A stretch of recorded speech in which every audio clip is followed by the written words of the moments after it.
It's Fans Corner. Welcome to it, and thank you once again for making time for us. We've just watched Bafana against Zimbabwe down at the Free State Stadium in Mangaung. Bafana winning that game by 3-1. Before we get into the game itself, let me do what I usually do. Whenever the stadium is packed, it warms my heart. You know, there is nothing. As a football-loving fan, there is nothing that warms my heart than seeing a South African stadium packed to capacity by football fans. You know, that makes me so happy. It doesn't matter who's playing, as long as it's happening in South Africa, I just get excited, you know. Especially when it's Bafana, a national team, it makes it even better. But the people of Bloemfontein, Mangaung, and Free State in general are known for this.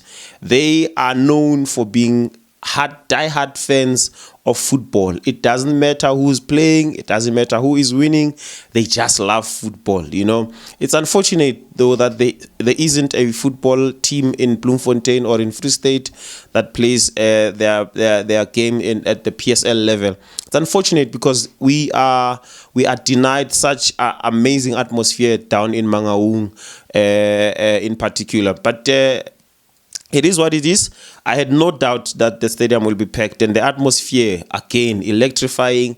You know, we have to send a shout out and salute to the people of Mangaung who, and the surrounding areas who spent their hard-earned money to buy tickets, to transport themselves to the stadium. It's an amazing, amazing feeling to see this happening. Okay, now getting into the game itself, you know, before I was literally preparing myself to sit down with a cup of coffee to start watching the game, and it was already 1-1. You know, I could hear on hindsight while I was taking my coffee from the kitchen towards the TV room to watch the game, and I heard South Africa had scored within the first 30 seconds. Just as I was sitting down, Zimbabwe equalized. You know, it's like a scripted game. What an atmosphere! And I have to say, I didn't expect that game to be as quick as it was, especially from the beginning. I didn't expect it to be as exciting as it became. You know, I just thought it's one of those games. We know South Africa and Zimbabwe are neighbors, so we are likely going to be rivals, of course, on the field of play. But I didn't expect it to be as exciting as it was. But looking at the game itself, especially in the first half, if you look at how Zimbabwe played, they planned around dangerous players who they thought were going to be dangerous in the game. In the first half, it was quite evident that they planned around against Tembazwane. That is why each time Tembazwane had the ball, they were so quick to get into him, to surround him, and to make sure that they deny him the opportunities or the options to play the ball, because they know he's such a smart footballer. But, you know, you can't keep him down forever. So they played around Tembazwane. You could see the strategy was working. They tried to frustrate him. And the other thing that I picked up in the first half was that we, Bafana, going forward, we were not as balanced as we were in the second half. I mean, in the first half, if you paid attention, you would have seen that the right flank, or the right-hand side, the right attacking side, was more populated. It was overcrowded. You saw Apolis popping up there. You saw Mukwana popping up there. You saw Tembazwane also popping up there, leaving the left-hand side a little bit less attacking. So we were attacking more on the right. We were not really balanced, and it made it easy for the Zimbabweans to actually block us and to defend from the right-hand side. That is why we saw a lot of shots that were taken from that side blocked, because it was just too crowded. You know, whenever you see too many blocks, it means the ball is played from a very crowded side, and I felt like we were not utilizing the left-hand side as much as we should have. It wasn't really clear who's supposed to be there. Was it Mukwana? Was it Apolis? But in the second half, as we saw the coach bringing in Tapelo Morena and taking out Mukwana, and now we started seeing a more balanced Bafana going forward, and now we started seeing more of the Sundowns kind of style of play. Of course, it makes sense because the majority of those players play together at Mamelodi Sundowns, and it started becoming even more exciting. So I was worried about the balance, but in the second half, it was fixed. In the first half, again, as soon as Zimbabwe scored, that Chirewa boy, man, he was drawing circles all over us. And it was a little bit easy for him because, look at our central defense was it's still unconvincing. I said it about when we played against Nigeria, that our central defense was not as convincing as it should be. Understandably so, because they haven't played Mvala and Ngezana haven't really played together for the longest time. They don't really know each other to that level. So we are definitely going to be shaky a little bit there, but we held our own and we denied them. Zimbabwe created their own chances as well, but we had the ball position. We were more threatening. We had more shots. So I was expecting us to score more goals so that a win would take us to position number 1 in Group C, because we are now tied with Rwanda, since we have the same goal difference and the same amount of points.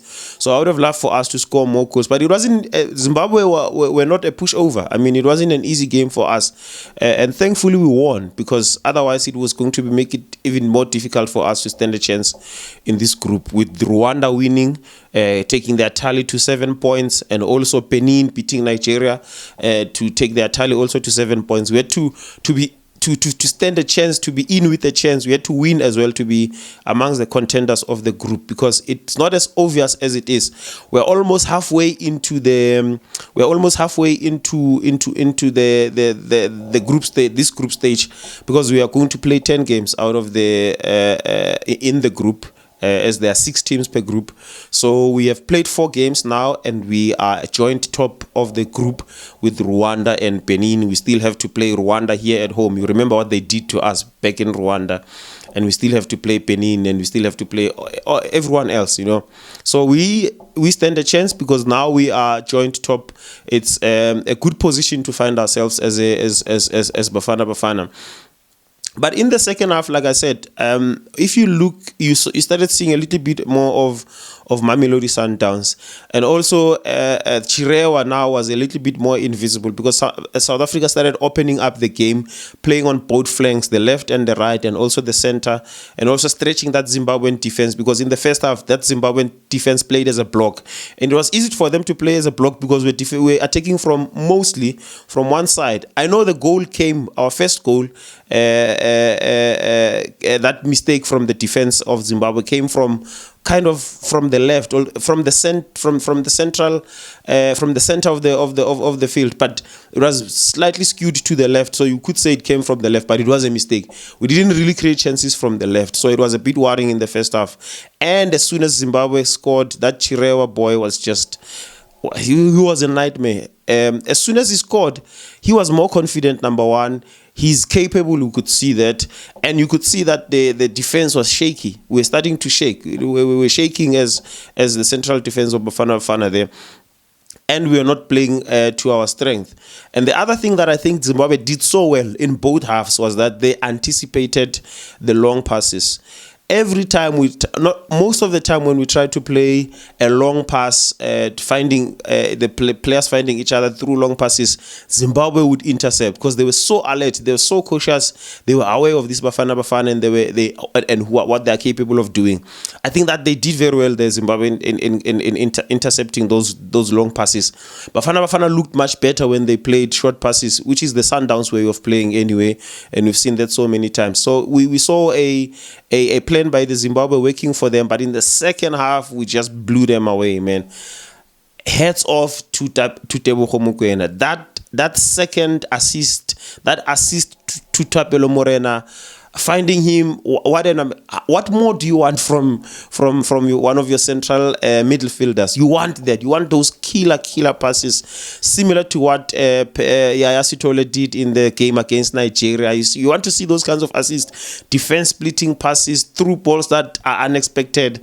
What a brilliant assist that was from Tebogo Mokoena. He also brought another one to Apolis. Unfortunately, Apolis took the ball straight to the goalkeeper. So I mean, having said all of this, it's a positive atmosphere right now in the Bafana dressing room, I would assume, and I think we stand a better chance of going through.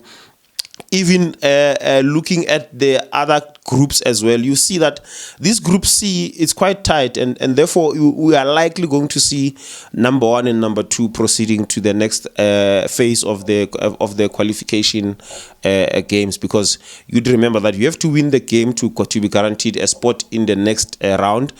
or you could qualify as one of the second best teams from comparing the other groups. They will rank the number 2s, and then the best number 2s will go through to the next round. So I think this group C might produce one of the number 2s that we are going to qualify for the next round.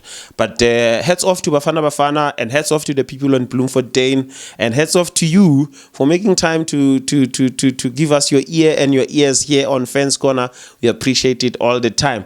This has been Fans Corner. Thank you so much for your time. We meet again in the next episode.